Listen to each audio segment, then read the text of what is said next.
नमस्कार दोस्तों, crime stories channel पर मैं राजेश आपका स्वागत करता हूं।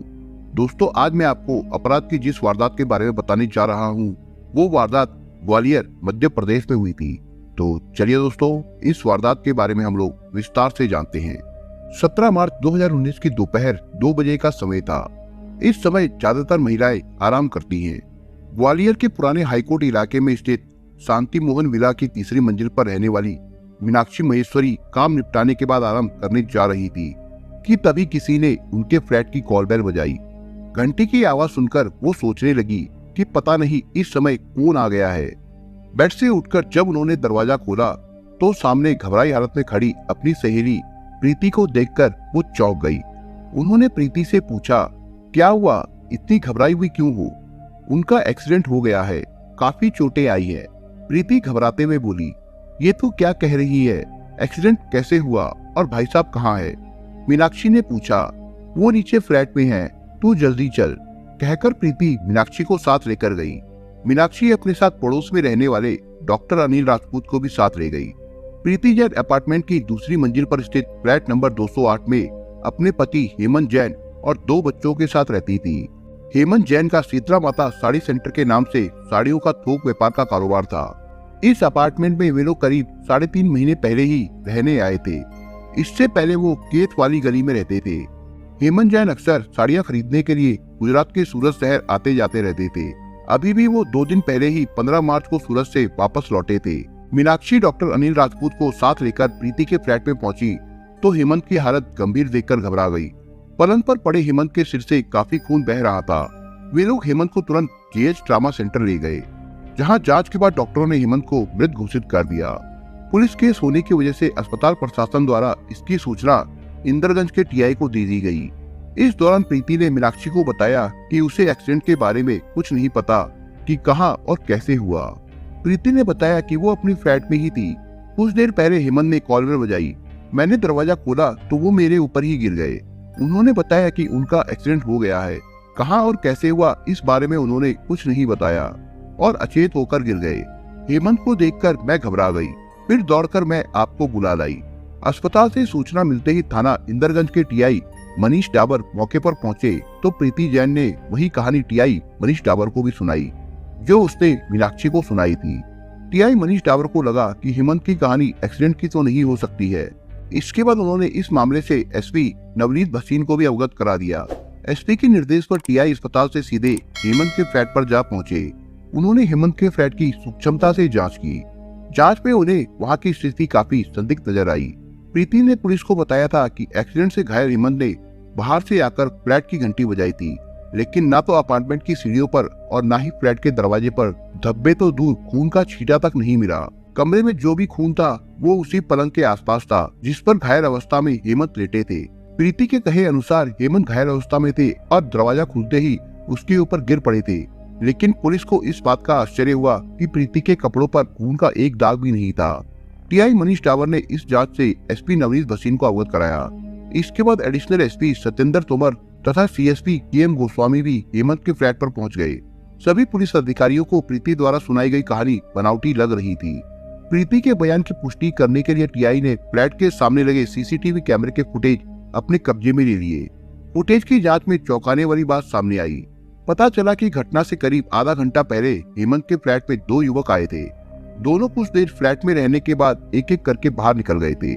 उन युवकों के चले जाने के बाद प्रीति भी एक बार बाहर आकर वापस अंदर गई और कपड़े बदलकर मीनाक्षी को बुलाने तीसरी मंजिल पर जाती दिखी।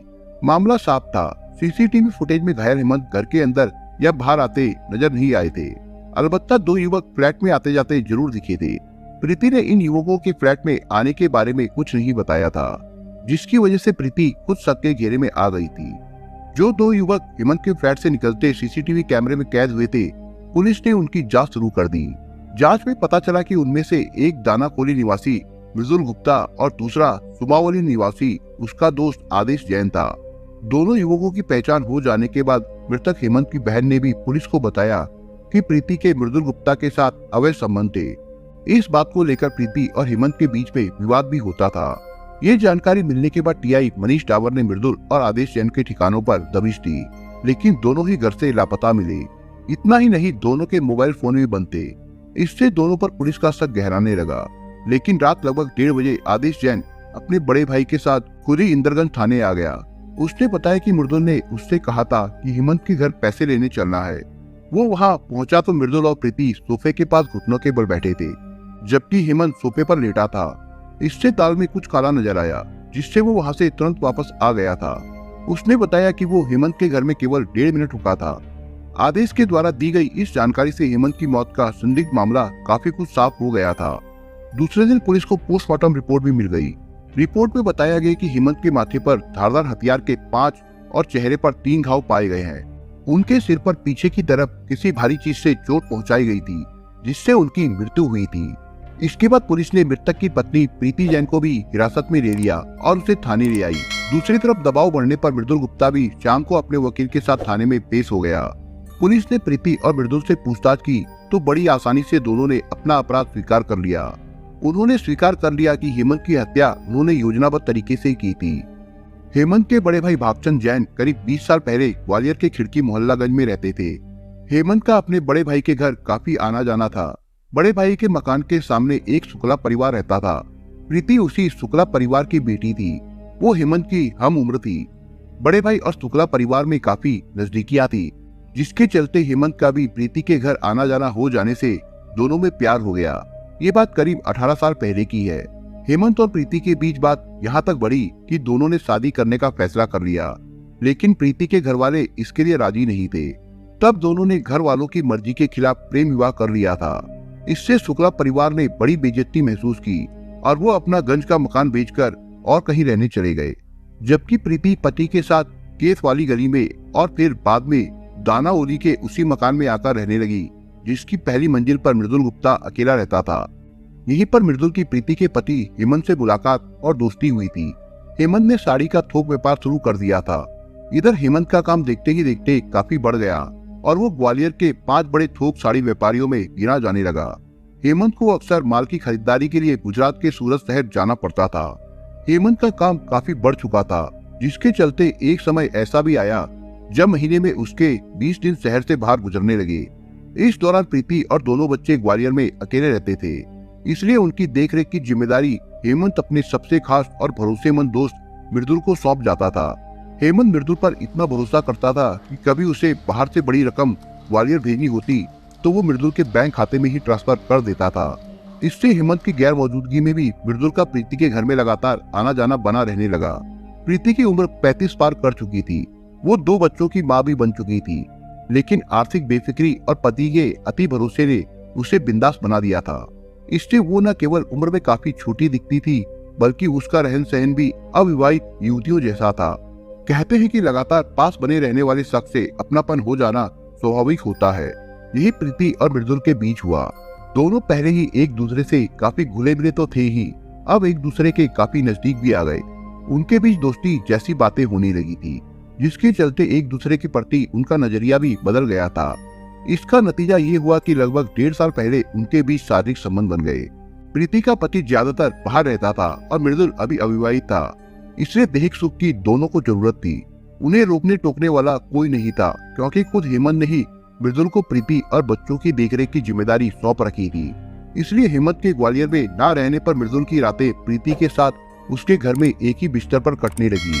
दूसरी तरफ प्रीति के नजदीक बने रहने के लिए मृदुल जहाँ हेमंत के प्रति ज्यादा वफादारी दिखाने लगा, वही जवान प्रेमी को अपने पास बनाए रखने के लिए प्रीति न केवल उसे हर तरह से सुख देने की कोशिश करने लगी, बल्कि मृदुल पर पैसा भी लुटाने लगी थी।